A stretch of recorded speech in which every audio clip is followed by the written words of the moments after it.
Joining us is a teen idol from the 1970s. You know him as the wisecracking redheaded son on the Partridge Family. Please say hello to the one and only Danny Bonaduce. Danny, hello. Hello, how are you? Danny, I'm doing great. I was just thinking to myself before we had you on, how long since you and I have last spoke to each other. You know, it's been nearly 30 years. The last time I saw you was maybe 1994. And it's a cherished moment, really, Bill F. Danny, believe it or not, you were only 4 years old when you started acting. Do you have any memories of the early jobs? What do you remember most from the early days of you?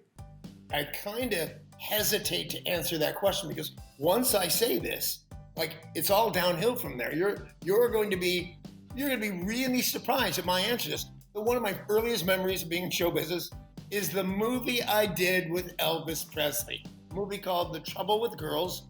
And much like the rest of my career, I play a one-man band in a circus.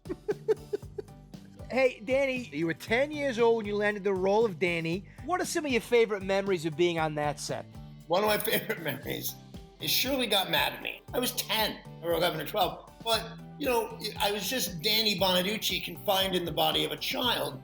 And I was doing something that upset everybody. Shirley Jones was not the only one mad at me that day, but Shirley turned to me and said, "Go up there." I don't know if she said go to your room or whatever it was, but there's no room. The staircase goes no. It was a set, Shirley. That's one of my fondest memories. Another one was David Cassidy, who, you know, he's about this big, soaking wet. He smashed me in the face with a pie once. What are the best and worst things? Once you've reached that plateau of teen idol, once you've reached that peak, what are the best things and the worst things about being a teen idol? Being a child star is awesome. It's just so great. But being an ex-child star is just terrible. It's just not a good thing at all to be an ex-child star. And the reason that is because, look at me now. People say, "What have you done to Danny Partridge?"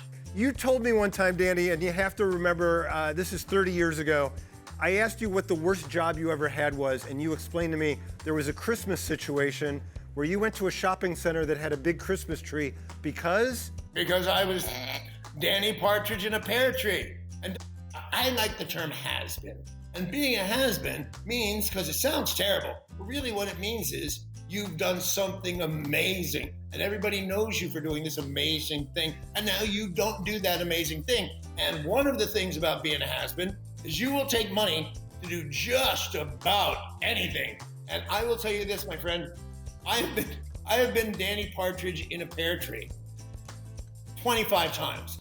Hey, Danny, you got a black belt in karate, and you were a celebrity boxer, and you beat other teen idols like Donny Osmond and Barry Williams. What was that like? I beat Donny Osmond, but only on points. I expected to kill the poor guy.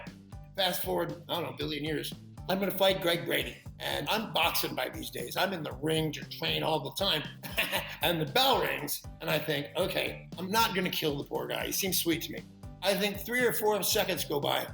Boom! He hits the dirt. Because it's a TV thing, they don't have to count to 8. They prop him back up, put him in the chair, ring the bell again. I think I knocked him down 8 times. Danny, it was great chatting with you. I miss you. It's been a long time since we spoke. I'm glad things are going well for you. I'll talk to you later, Bill. Hey, tuners, be sure to keep up with Danny on social media.